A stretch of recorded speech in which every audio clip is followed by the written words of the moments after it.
Hi everyone, it's day 56 of my Vlog-A-Day challenge for Cure Leukaemia, and on today's vlog I'm bringing you the final part of Sam's very inspirational story. So after she came out of hospital on September the 8th, she was still battling with the effects of bronchitis. You become very aware of germs and infections, so when she had to go to Birmingham twice the following week for appointments, she felt very vulnerable. She was also feeling extremely tired. Within 3 weeks of leaving hospital, she ended up being readmitted because she suffered with low haemoglobin. This remained an issue for the next 6 months and required regular blood transfusions 4 weeks after leaving, and then 4 weeks after leaving hospital, she achieved the goal and watched her little sister get married. It was a lovely day, I'm sure it was. And then the following months were hard, mentally and physically. Sam became ill with upper gut, GVHD, and was prescribed steroids. She was on them for 4 months. Her dad used to call her his little puffer fish because her face swelled up so much. And then on day 100 she had a mental meltdown. She was really starting to struggle.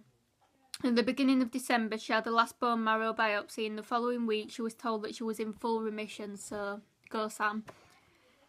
And just before Christmas she had a flu and pneumonia jab. At the same time, unfortunately, she'd already caught the flu from her son after overcoming bronchitis. On top of this, she could feel herself going downhill and ended up spending New Year on a local ward suffering with dry kidneys. She was on a fluid drip solidly for 2 days.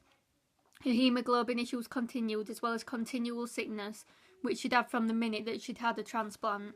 Her weight started to massively drop and she was really struggling with food because everything felt and tasted weird or made her sick. By the end of February 2017, she was in hospital again with low haemoglobin issues. She was referred for lots of tests because there was a worry that there was something eating away at her red blood cells. She was having 3 bags of blood every 2 weeks and still feeling the effects. She asked to be referred for counselling because she was really struggling with not being able to go back to work. She wasn't adjusting very well to a new normal. It was a massive relief to talk about how she was feeling. She felt understood and listened to, and by the beginning of March, steroids and anti-rejection were stopped. She celebrated by eating sushi. She dreamed of it from the minute she started chemo. She also had a black sambuca and a medium rare steak. Food and drink had never tasted so good. That's what Sam's put, by the way, obviously. And it became apparent to her when her hair started to grow back that she'd taken on her brother's colouring. In fact, she picked up quite a few things from her brother, which she found quite interesting, she's put. It made her realise how lucky she was to know her donor so she can ask if something weird happens. The end of anti-rejection also saw the beginning of a new role for Sam. Her daughter told her that she was pregnant, and Sam was over the moon as her biggest fear was that she may not see grandchildren.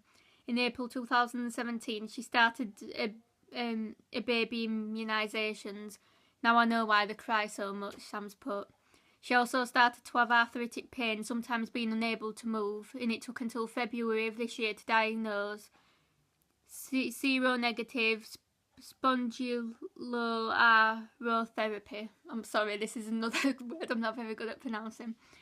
In August 17, she watched her brother and donor get married, which was very emotional, and 2 weeks later she celebrated her first rebirth day by placing a lock on a bridge by the river she often walks around.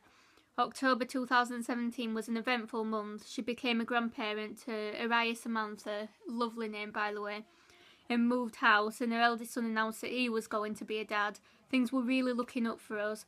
Fast forward to today and she's now on 4 monthly appointments at the QE. She's managing her arthritis by herself and she's not napping in the day anymore. She's rarely sick and she takes hardly any tablets. I'm massively improved in the last few months, Sam's put. I'm still not at work, but I aim to job hunt in the springtime. During my recovery, I was put in touch with other cancer sufferers who needed support or advice. I found this so rewarding. My journey has inspired others to raise thousands of pounds for charity, shave their head, donate hair to the Little Princess Trust, and donate blood and stem cells. Having leukemia was never a negative experience for me. I learned so much. I met some incredible people, made some very special memories, and it showed me just how strong I am. If my story inspires just one person to approach their fight against cancer with a positive mindset, then I will feel like I've achieved something. It does get better. It just takes time. So yeah, that's the end of Sam's very, very inspirational journey of leukemia. And as I mentioned, what Sam wrote, the new normal thing, if you go on Facebook and check out, Sam's got a Facebook blog that she does about a life now after leukemia, and it's called My New Normal Life After Leukemia, so make sure that you check that out and give it a like.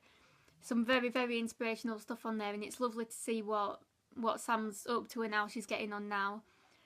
So yeah, that's the end of this week's vlogs and Sam's really inspirational story, and I can promise you, Sam, that you'll have inspired more than one person out there, because you know you've inspired me so much, and I'm sure everyone that's watching feels inspired as well. So I hope everyone's had a wonderful weekend, and please join me in sending lots of love to Sam and thanking her for sharing her story with everyone, because she's an absolutely invincible lady and a lovely one, as I said. So yeah, thank you so much again, Sam, for allowing me to share your story with everyone else, and I hope that I've done a good job of it. And yeah, just stay in touch, because yeah, you're a lovely person, and I'm sure that we'll be Twitter friends for a long time. So yeah, sending lots of love, Sam, and thank you so much again.